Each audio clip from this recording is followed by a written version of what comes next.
Who will be invited? How will relatives and friends be notified? And what will be placed in the coffin? After King Charles III was diagnosed with prostate cancer, the government insisted that the emergency plan be finalized in every detail. It looks like a spy thriller, but the plan for Queen Elizabeth II's funeral was called London Bridge and was developed back in the 1960s. Just in case. Because the British like to be prepared for everything in advance.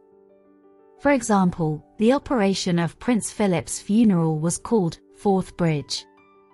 In general, a plan is prepared for each member of the royal family at some point. The time had come for King Charles III, because the previous plan, if it existed, had been outdated since Charles was prince. No one is getting any younger, and the king is already 75, and in 2024 he was diagnosed with prostate cancer. It's time to think about seeing off to another world. This operation was called Menai Bridge and determines in detail how and through what communication channels the sad event will be reported, how mourning will be organized, and how the state funeral will take place. The name was not chosen by chance. Charles was Prince of the Menai region for more than 64 years, which is longer than any other Prince of Wales. Menai Bridge is a suspension bridge between Wales and England. In fact, preparations for the operation began almost immediately after the funeral of Elizabeth II, but now all problematic issues have been resolved. How will Operation Menai Bridge take place? Immediately following the announcement of the King's death, the Prince of Wales and his wife will be named King and Queen Consort.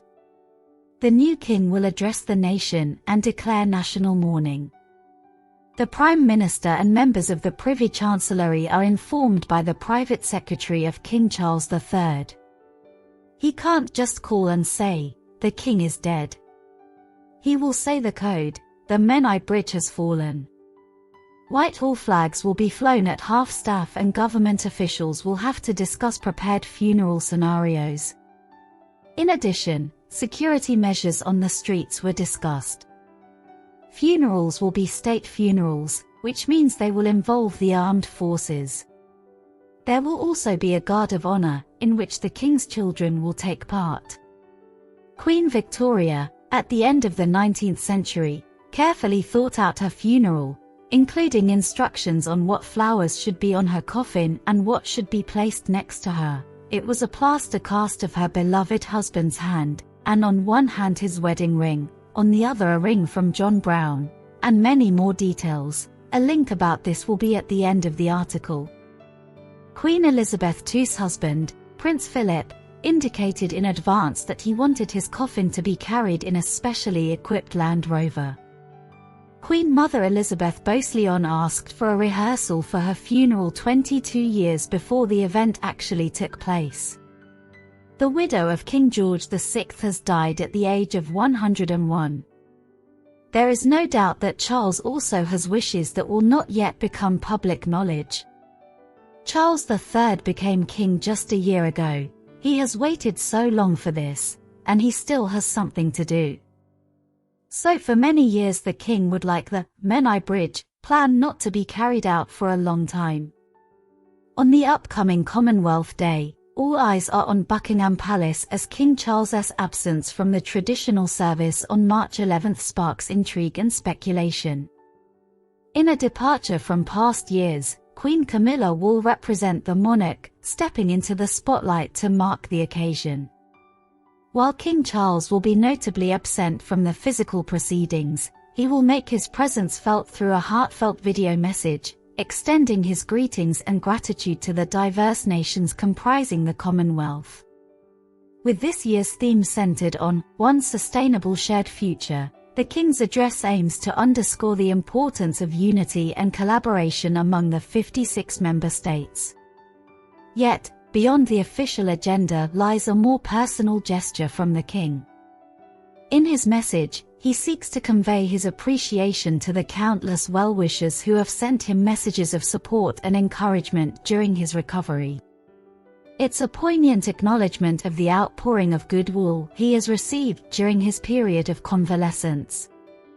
As preparations for Commonwealth Day unfold, the absence of the king from the service serves as a reminder of the ongoing changes within the royal family. While last year saw the full attendance of senior royals, this year's event takes on a different tone, with the king's absence casting a shadow over the proceedings. Nevertheless, Commonwealth Day remains a vibrant celebration of diversity and unity, spanning continents and cultures.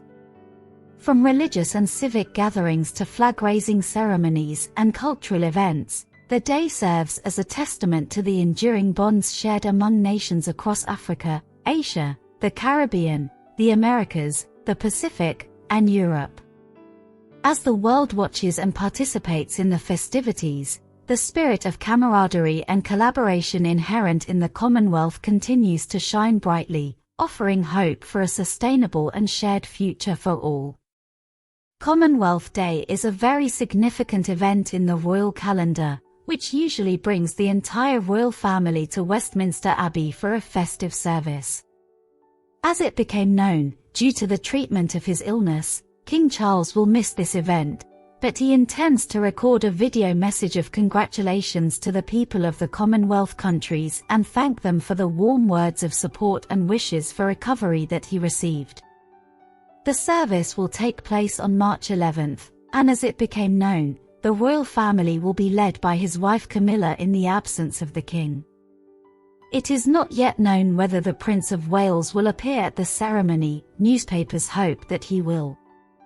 However, now both Charles and, apparently, the press are betting on Camilla, because after the memorial service in honor of King Constantine, the Daily Mail newspaper headlined an article about this event as follows: Camilla takes the reins as head of the royal family. Confident, the Queen steps up to represent the British monarchy at a memorial service which, in Charles' absence, is attended by a number of European royals. However, no matter how hard the Windsors try to appease the people of the Commonwealth countries and stop the growing voices about secession from the British monarchy, so far they have not been very successful.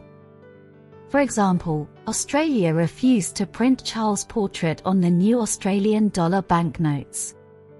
The current $5 bills feature the face of Elizabeth II, but when they are gradually replaced with new ones, the images of British monarchs will be a thing of the past, and they will be replaced by images of the indigenous peoples of Australia. According to the idea, the new design will honour the culture and history of the first Australians, and on the reverse side of the note there will be a drawing of the country's parliament.